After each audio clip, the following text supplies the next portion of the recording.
So welcome everyone. Today we are very happy to have Professor Peter Sang with us, and he's going to talk about his work on the COVID-19 projects. Peter is the Associate Chair of Biostatistics at the University of Michigan, and his research interests primarily focus on the development of innovative statistical methodologies for the design and analysis of biomedical studies, as well as its applications to the medical and public health sciences. The specific fields of his methodology research include a lot. I'm going to list just a few.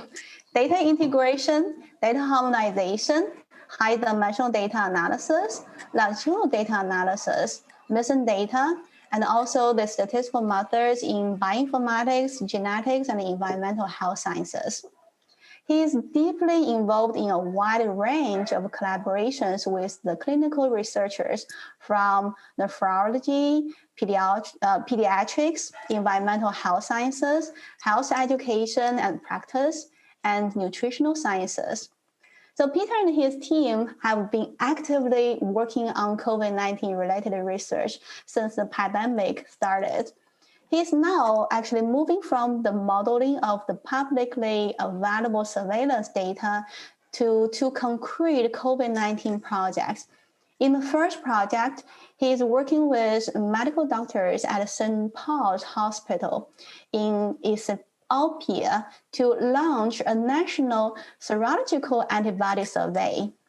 And in the second project that is funded by the state of Michigan government, Peter and his team are working with people from the University of Michigan Environmental Health Sciences on a daily University of Michigan dormitory tracking system.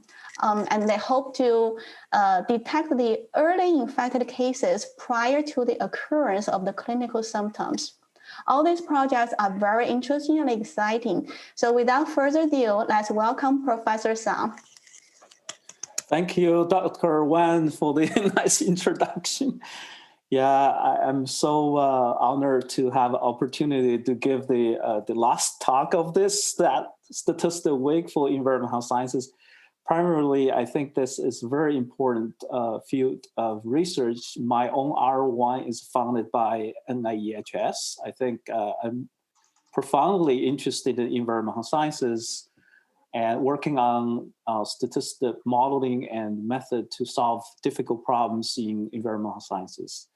And when Dr. Wan asked me to give a talk on the COVID-19, I have to confess that I'm really new in this field and never worked in infectious disease, but it's the time that calls us to get involved and making contribution. We're basically doing the research while we're learning this whole thing, because this is really new and never been a very hot topic in biostatistics or even in the public health until probably early this year because of the COVID-19 pandemic that's really changed our life in many ways. So we also start to work on research as well. So let me just share my screen and you can see my slides. Okay.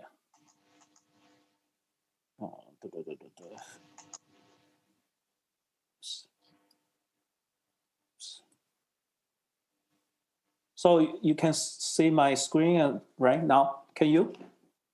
Yes. Okay. Pretty good. Yeah. So as you have been sort of knowing that this is really a research field that attracts a lot of attention since early this year, and so my group also works on some of these problems, and honestly, I have tried to apply funding to support the continuous research in this field, but did not get much success. So, and so I nowadays did not spend much time on the work that we did early time. So today I want to share one of this sort of the work we did in the first half of this year, like So it's about this spatial temporal modeling, basically trying to predict some of the county level risk in the United States. So I have to say that this is a little bit out of date because this paper was accepted in early August after 7 rounds of revision. Oh. So the Harvard Data Science Review is pretty tough journal. Then we submitted this work to the Journal for Publication. It has a special issue in COVID-19 research. Then we submit this paper there, and we have been invited to revise the paper again 7 times. Finally, they accept the paper for publication. So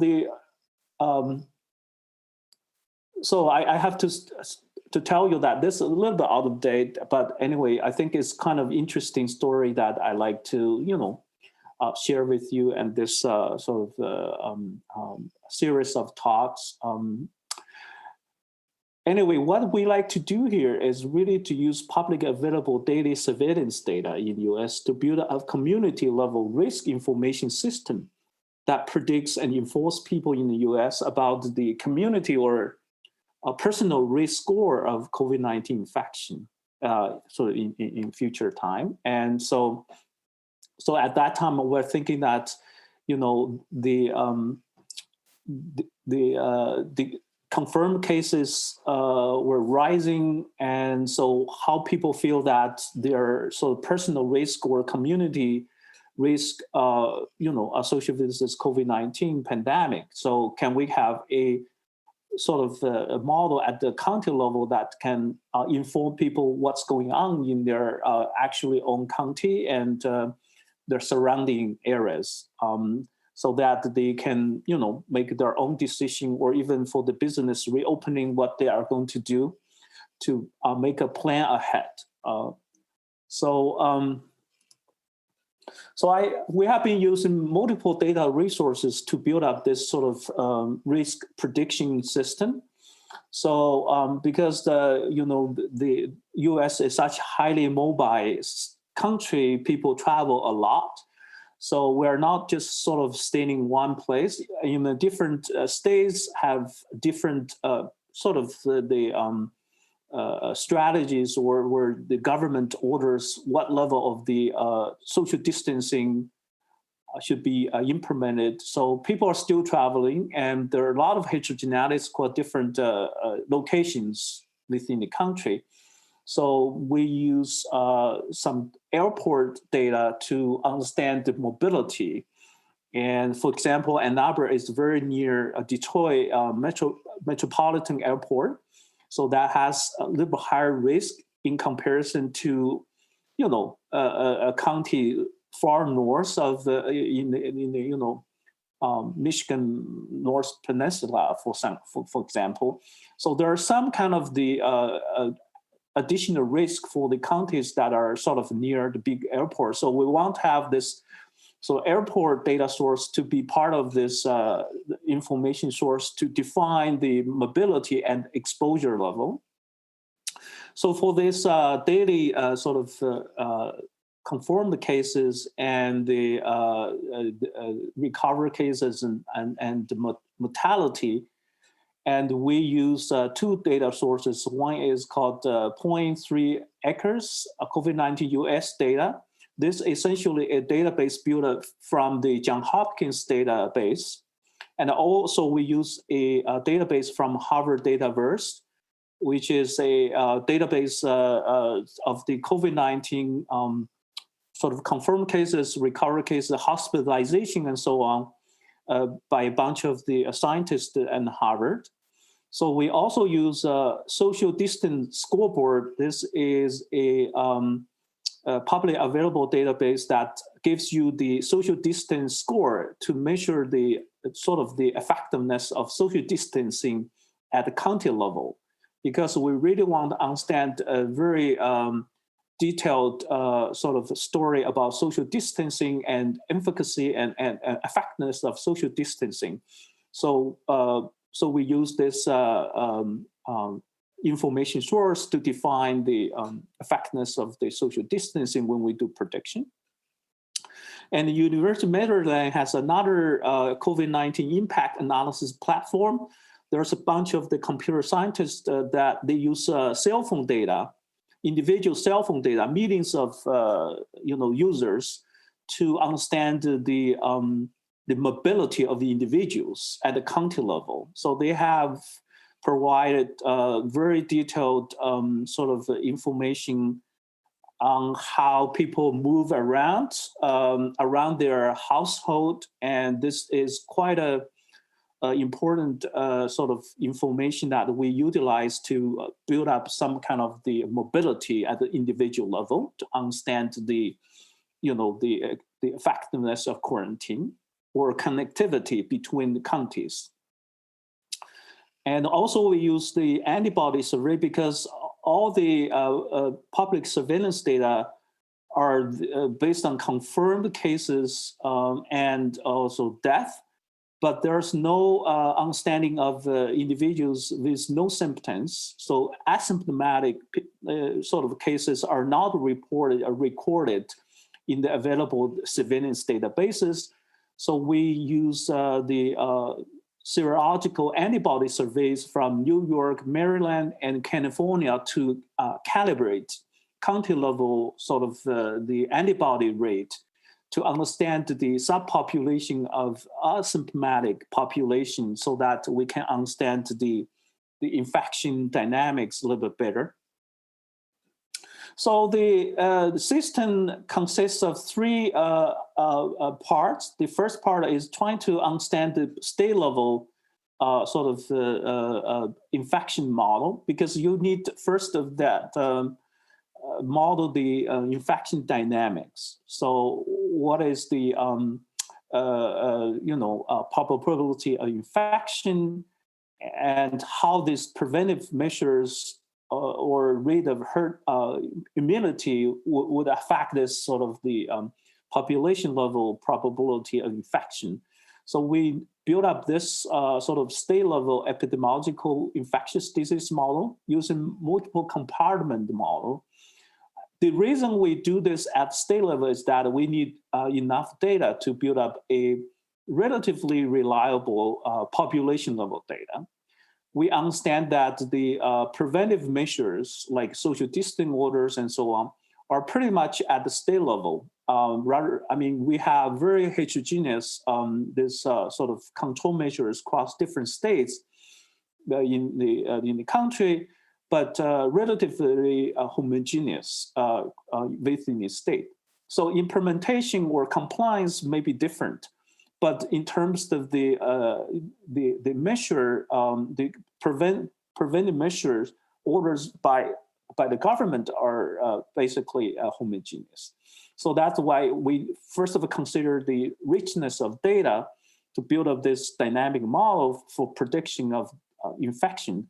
At the same time, we will consider homogeneity, and so that the model can have some good precision of the prediction. That's something we did first. Then that is the basis of to sort of the population level prediction. Then the second level is this county level risk prediction. That's our focus. As I already mentioned, that what do we like to do here is really just have a higher resolution prediction at a county level by utilizing some inter-county spatial dependence, mobility, and the essential sort of the modeling framework we utilize is the von Neumann's cellular automata. I will give you a little bit more detail how this von Neumann's classical CA modeling system would help us to bring different counties together under one epidemiological prediction model. So in terms of deliverable, what we like to do here is to basically want to create a Google Map assisted app that can be accessed by mobile device users to get information of the prediction at the county level. So that's what we want to deliver, but unfortunately we did not get a grant. So I already built up some connection with people from Google, particularly a couple of people who are working on the Google Maps to help. But I told them, if we get a grant, then we can build that deliverable directly on Google Maps. But unfortunately, I did not get the grant, so that part C was, the third part was not accomplished yet. So it's very unfortunate that there are too many models, too many different ideas what to do, but I have one idea that was not funded by NSF. So I would like to talk about the significance community risk information system here. That what we like to do here is, you can say that the pandemic continues worsening even now in the fall season in US, and because of reopening of the schools, other businesses, and so it becomes a situation that has a new surge of this infection and pandemic continues in the country. And I think it's very important to disseminate the health information system that can be useful to inform people the risk, okay, in a very timely fashion. So we really want to focus on community level prediction rather than just having a big numbers at the state level and the country level. So we want to really identify hotspots using this sort of high resolution prediction system. So if you have more localized prediction, than local hospitals and local Department of Health can make their preparation and make a tailored policy sort of modification to address the local sort of needs and emergency to control the pandemic. So we really want to work on at the very local level. Given the availability of data, we sort of set up the resolution level and the county level. Okay, so the system information system will basically work on this 3,109 continental counties across all the country. Because as I already mentioned, that this country is highly mobile. People travel all different places. You can imagine that physically the distance between Seattle and Detroit is very far away. But because Seattle and Detroit have the airway that people can travel within 5 hours from Seattle to Detroit or vice versa. So the distance is not that far away. So if we only focus on the local counties, that will not really reflect the reality because of this mobility of the country.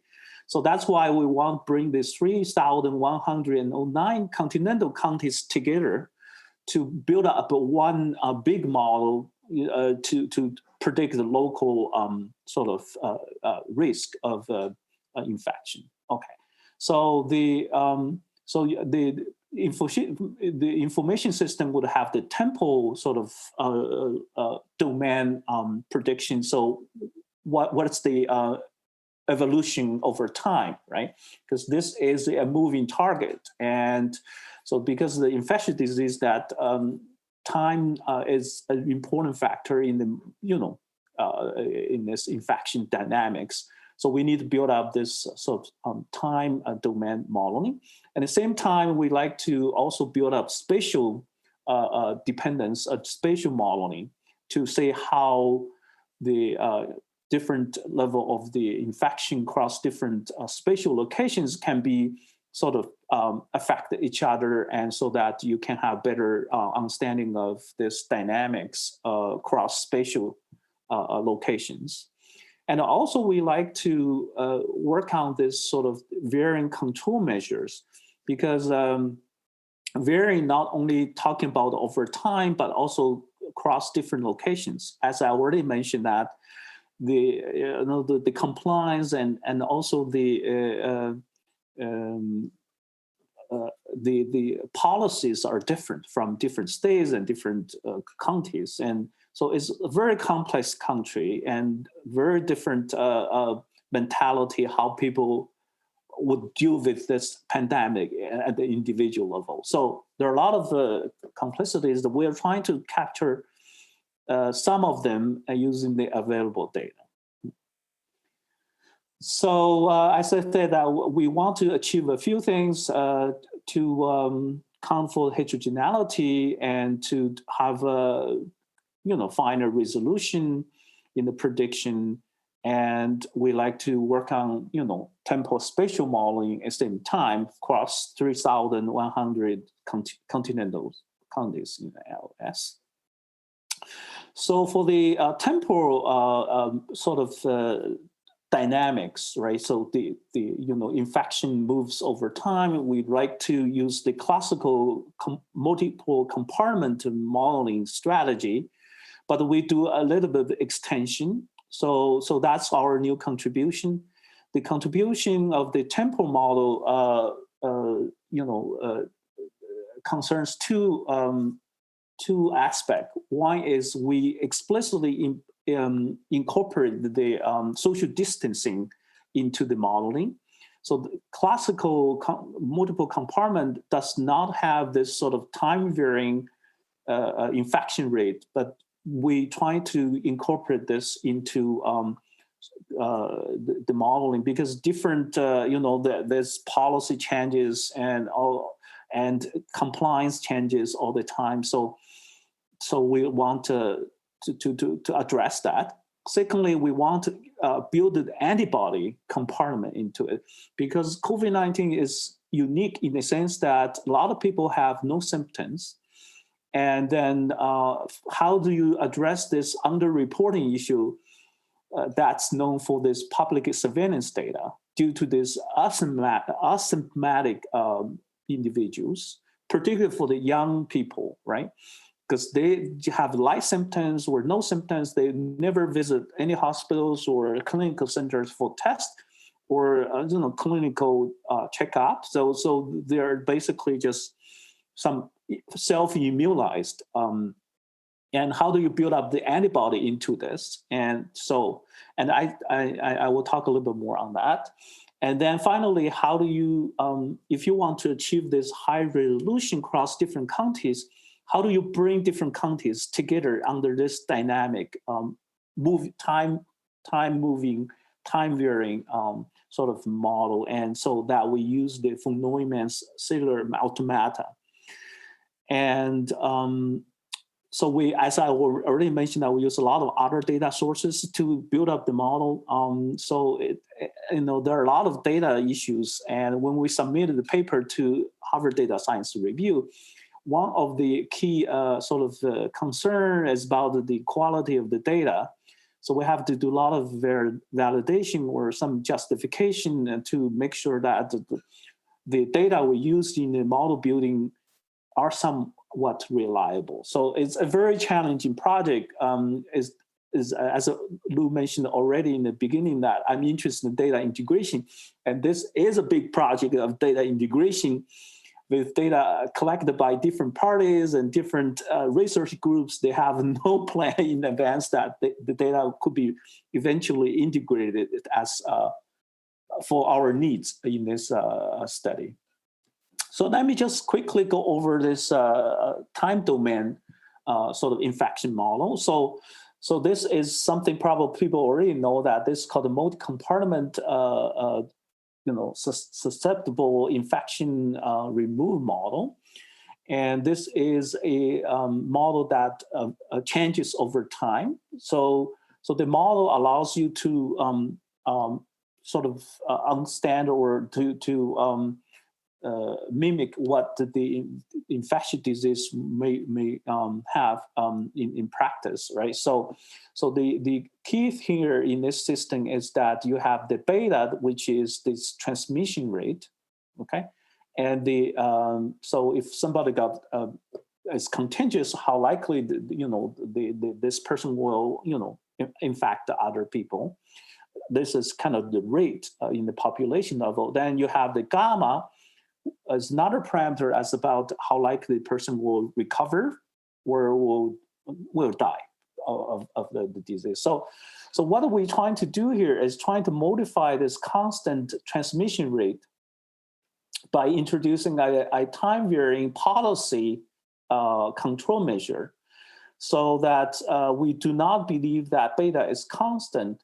We think that you have different policies, and that's the pi t here, that the function that we intentionally bring into this system to basically change modify this constant transmission rate due to the social distancing. Okay, so you can model this policy-related modifier, transmission modifier, or you can model something like this. But what we did here in our software is that the users of our software will provide this pi t function, whichever way they learned the pi t, they can put into the model to modify the classical constant transmission, which is not the case in the COVID-19, because this policy changes all the time.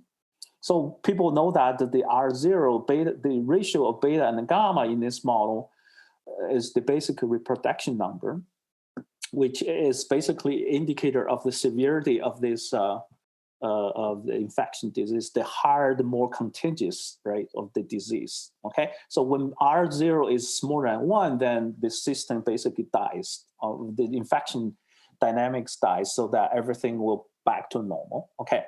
So that's the model we use. What we did here, we put the E here, is that meaning extended. So the extension takes place that we add this intervention function. Okay.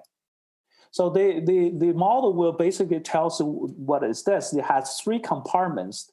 This susceptibility compartment, that's the people who have the risk, right?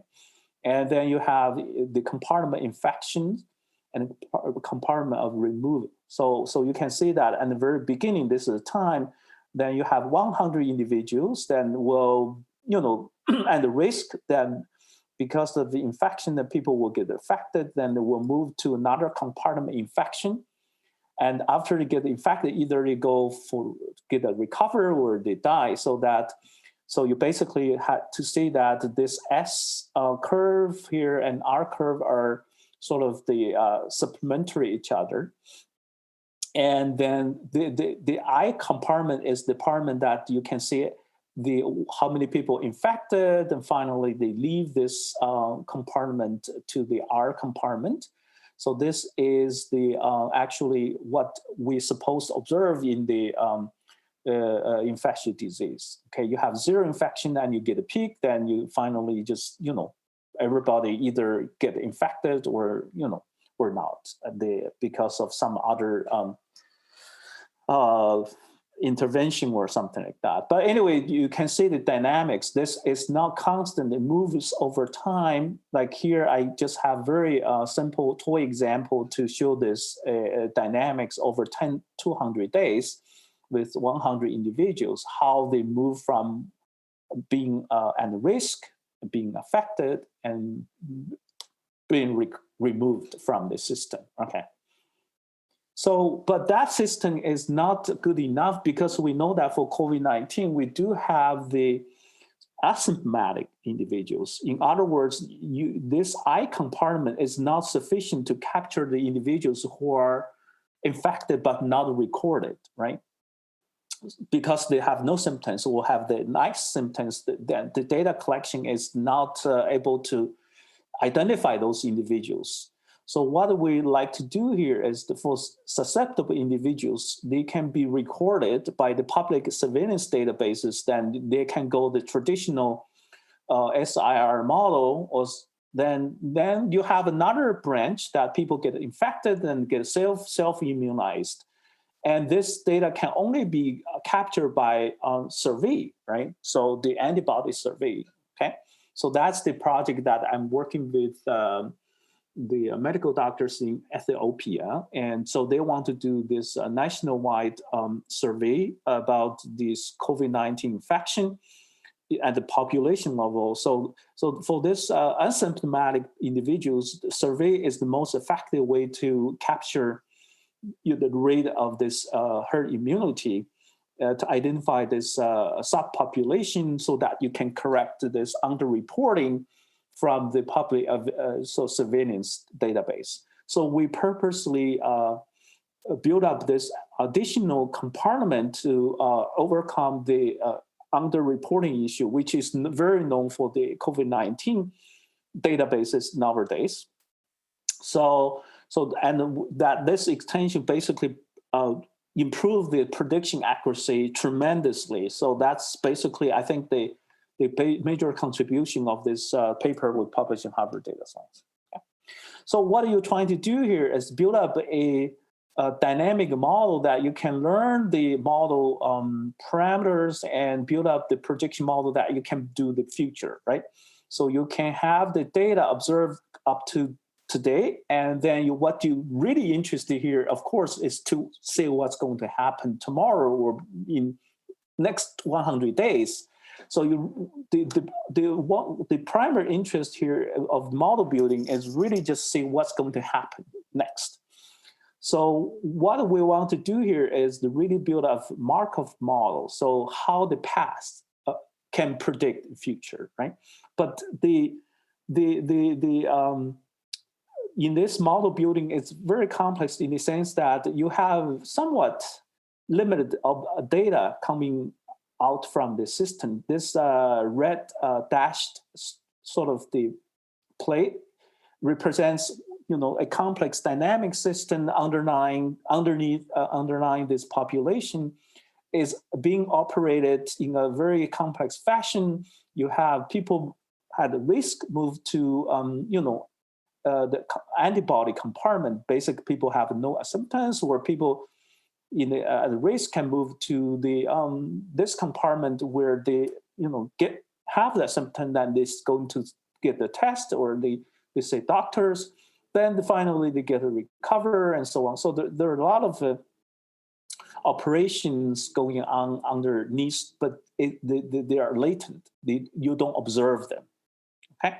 What you observe is some observed like daily number of the infected cases and daily number of deaths or daily number of the recovery cases. So those are just some snapshots of the data generated out from this complex, latent, unobserved, dynamic system. So what we like to do here is really trying to understand what is the underlying system from the data we captured, right? So this is a very difficult problem because, so not only just estimate understand this underlying system, you want to do the prediction, and also you want to quantify the uncertainty of prediction, right? So what are we trying to do here is that we use this sort of Markov model, and to build up this system, we are able to do that, and we have a R package that has been widely used. So we launched this the first version of the software in early March, and there are over 20 countries nowadays using the R package to do that, to do the prediction, including like Italy, India, Brazil, and some African countries. So they are not able to build up this sophisticated prediction model software, but we have the expertise as biostatistician. We build a model, and we have this free software. And at the time, we want to compare with the model built by people from University of Washington and a guy from California. I think the USC, South California. I think that they do not have free software. When we build up software, we really want to compare our prediction accuracy with those sort of packages or models used by White House. We say, let's just look at how reliable our prediction model would be. But unfortunately, those models used by White House are not publicly available. I complain quite a bit publicly. I say, if you are really doing serious science, please put your software and we can make comparison. And we could not find that, but I don't know if they have released their software at this moment, but there are a lot of good news about the accuracy and quality of the prediction. We wanted to make a comparison at the time we created this model, but we did not get a chance to do that. But anyway, so that's a side story. So you can see that from this model, you can, summarize this sort of the number of the infected cases very well. So for the green one, you can see that the model can capture the pattern of this infected cases very well. This is the data analysis for the Michigan data. So since March 11th, and we have collected a lot of data on the databases about number of confirmed cases of the infection of COVID-19. Then the green one, you can see that the model captured this very well. Now, then you want to do the prediction, right? So this you have a median infection rate and the red infection rate. The salmon color is about the prediction uncertainty. So one of the advantage of our model is that we quantify the uncertainty of the prediction. So another thing is that you can start with different initial state, have different basic reproduction number, different infection rate, but and end of based on the data you get, you almost get this very similar estimated posterior sort of the basic number. Okay, so this system is very reliable on the initial values you specified. And if you have good data, I think this will be more reliable because we have more data. And we also noticed that there's a lot of uncertainty. Okay, so what we did here for the salmon color predictions that we generate 200,000 different possible trajectories in future.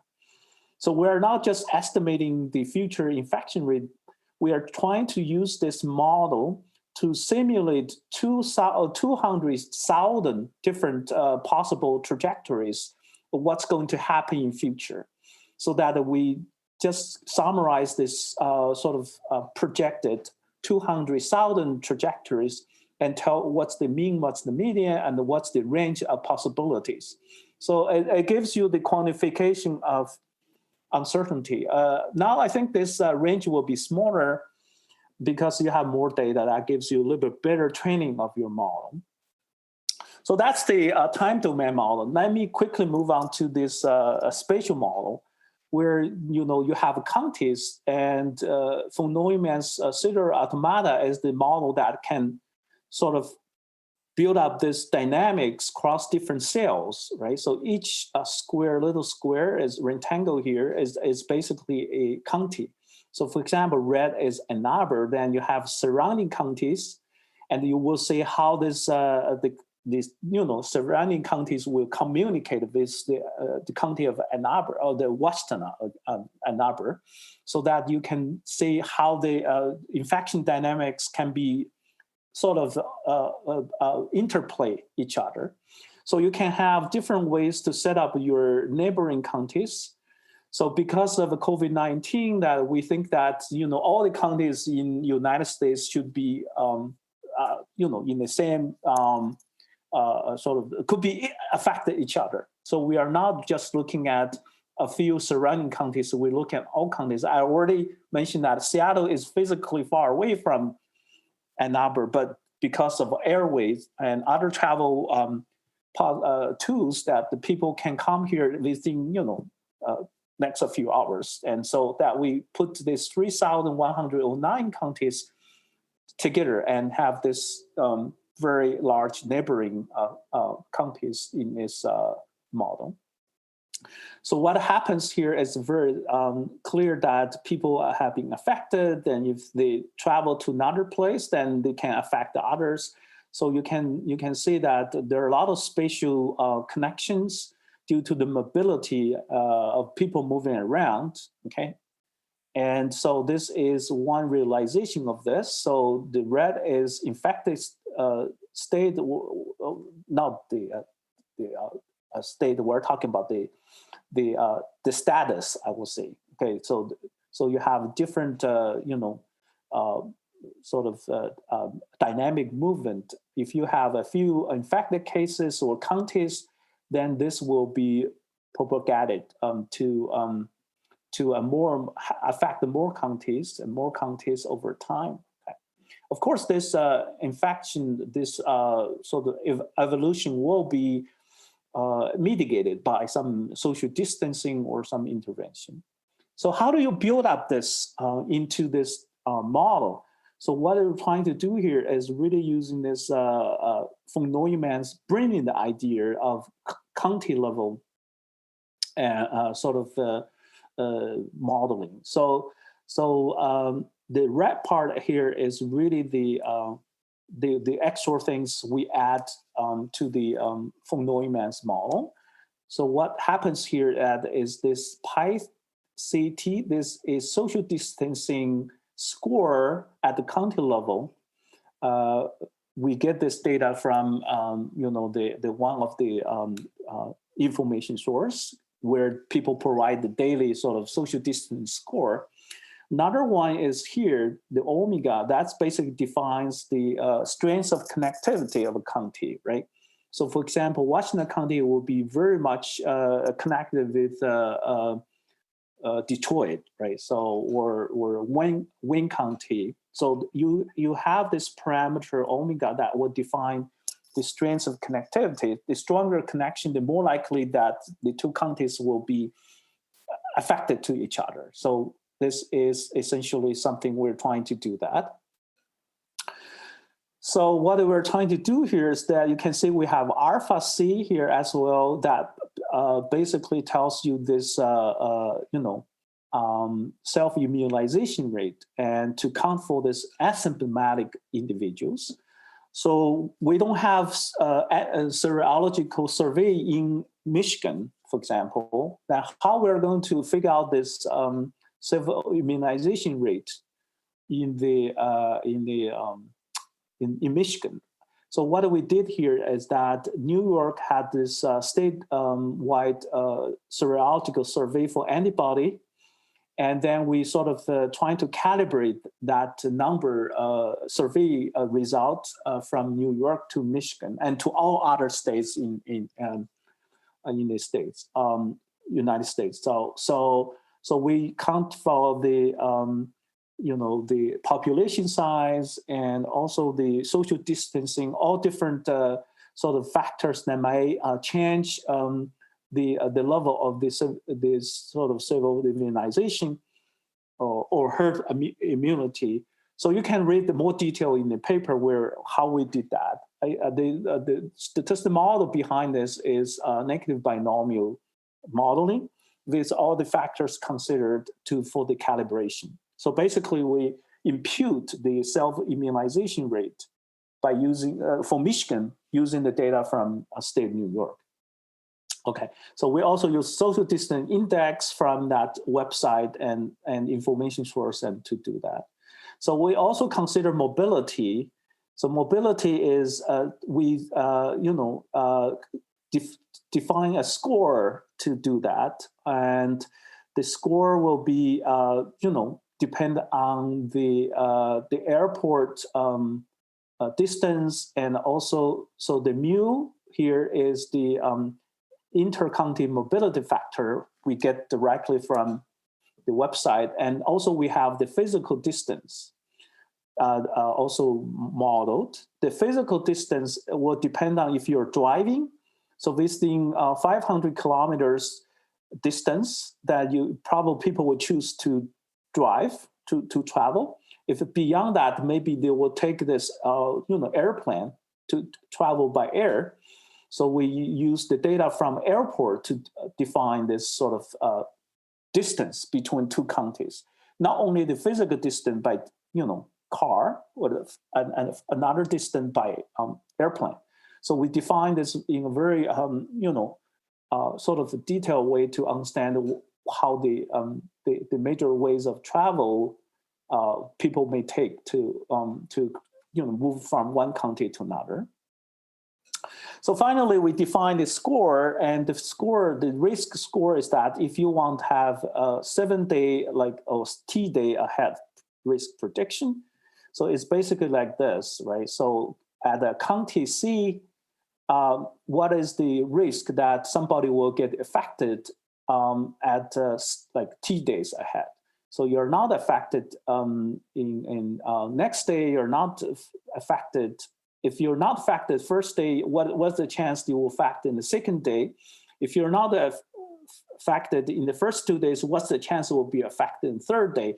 So on and so forth. So we have this sort of accumulated probability adding together to define a risk score for a person who might be affected in the next T days. Okay, this is pretty much like the weather forecast. What's the chance that in next week you will have a thunderstorm, right? So, or you have a rain. So what if you are not going to have a rain tomorrow? What's the chance you are going to have a rain, a day after, and so on and so forth? We're sort of using this quite a similar thinking of the probability calculation for the chance of having been affected the next T days time interval. So that we project this,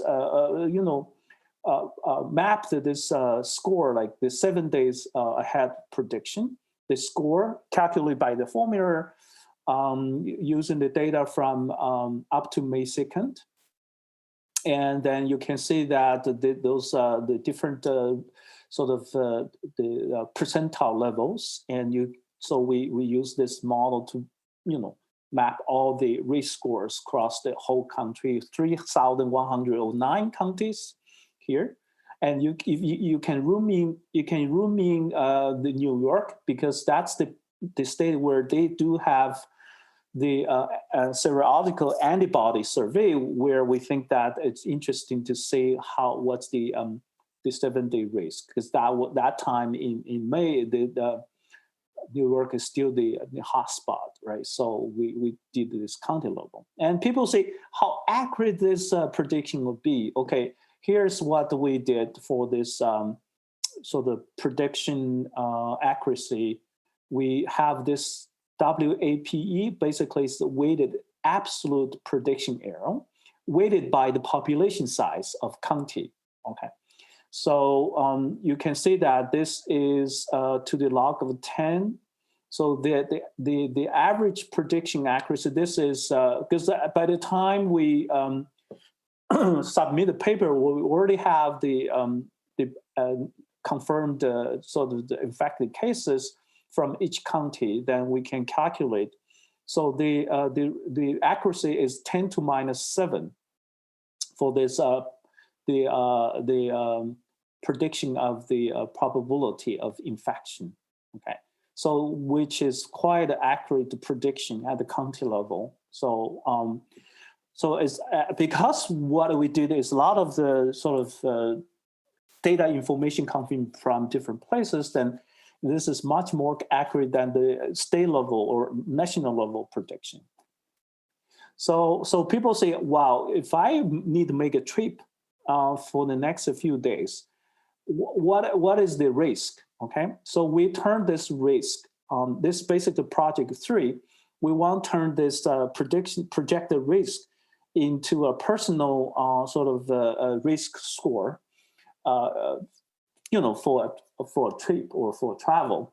So we just illustrate the example. If you want to drive from Ann Arbor to Detroit, and then from Detroit to Chicago, Cook County, then we calculate all the risk score in the next week, and through this, you know, like a Google map, right? You can have different roads that but Google Map basically from point A to point B, you may have multiple roads, right? And so Google will optimize the travel time or travel distance. Here, what we're trying to do here is to optimize the infection rate. So we will give you the optimal travel road that will have the minimum infection rate. So that's if you want to travel from Ann Arbor, have a stop in Detroit for a business, then you drive to Chicago. Then here's the road that we suggest in terms of the minimum risk of the infection disease. So originally, I want to put this in the app. Put this on the top of Google Map, but we did not get funding, so we did not get a chance to deliver this. But we demonstrate that given all the risk score prediction and different and every county in the country, that you can basically calculate this risk prediction of travel and give you optimal travel road with the minimum risk. Okay, so that's something we wish to deliver, but we could not deliver. Okay, so just wrap up my talk. What we did here is that we want to extend the classical, multi-compartment modeling to add more and more details, other information like cell phone data, and the others, serological antibody survey, and so on, to enrich the prediction model. So we're basically doing a lot more than just classical multiple compartment. Also, we bring this von Neumann's brilliant idea of this cellular automata to count for the intercounty dynamics, and so that the county level this risk information system, I think it's quite interesting. If that can be used in practice, and so from this project we learned that there are a lot of other things we can do, and maybe we can do this across different countries, or we could bring this individual health and behavior data into the model. Here we model at the county level, but if we have individuals living in one county, we can better model the mobility of the individuals rather than just use their cell phone data to give an overall county level mobility score. We can have a little bit better. And even for the travel, if we have individual behavior, then maybe we can have better prediction of the travel risk. And but anyway, what we like to do here is trying to develop the mobile device app, but we just do not have funding to do this, and that's a kind of regret that we haven't finished yet.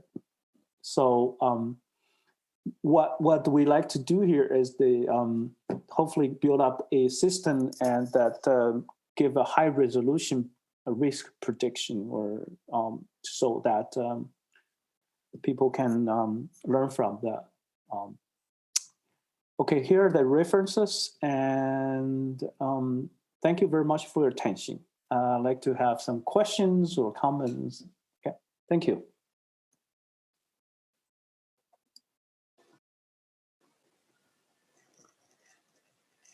Certainly a great presentation and all the great works, Peter.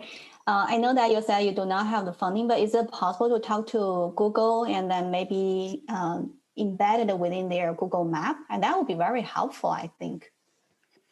Yes, I talked to them and I mean, of course, I only approached them one time, and I can do that again. But because I applied this rapid grant from NSF, they give this sort of funding for some very urgent research. And anyway, so I mean, if I get some funding, because I need to pay the guys in the Google for, I don't have that knowledge and the skills to put some of this algorithm on the top of the Google Map. That's what the deliverable. I really want that the people have that and say here. I mean, what's this? But one thing we have been doing for free all the time is that this software have been updated on the on a weekly basis. We still put a lot of sort of data because update the data into the software, and so people can still run that. And yep. Yeah. But I learned a lot by doing this, and because of this, that I have some other opportunities doing this Ethiopia nationwide survey, and also participate in this University of Michigan dorm tracing program, and I work with another New Jersey company where they developed a free app to for people to report symptoms, because at the time they want to have this app to be used in Latin American countries and African countries, because in US we don't have problem to have those. We probably have too many apps to report your individual symptoms. So particularly I work with the company, the tech company in Jersey for free. They developed the app in Spanish and French, particularly so that the people in Latin America and Africa could use this app to record their daily symptoms, to track their symptoms. So because of this sort of involvement in a very statistical modeling type of projects, that I get the other opportunity to make a contribution in other fields and other projects. I think that's quite an interesting journey so far. Yeah.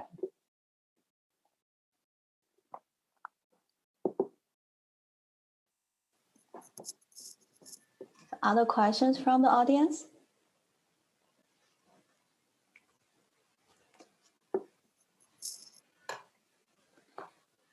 Yeah, look forward to your work with the, tracing the water quality within the University of Michigan dormitory, and that will be very helpful for our community. Yeah. So I'm now working on a little bit more, even higher resolution, right? Now and this project I already on county level, but what I really want to work on is maybe even further down, like, dorm, and something like that. I really think that the work I've done here is useful in the early stage of the infectious disease. You want to understand the overall trend and the situations. But now, because the pandemic has been like 8 months, 9 months already, and there are a lot of infections. I think the clinical side and this vaccine, tracing, and treatment are much more important problems than this kind of problem, because I think this is very time sensitive.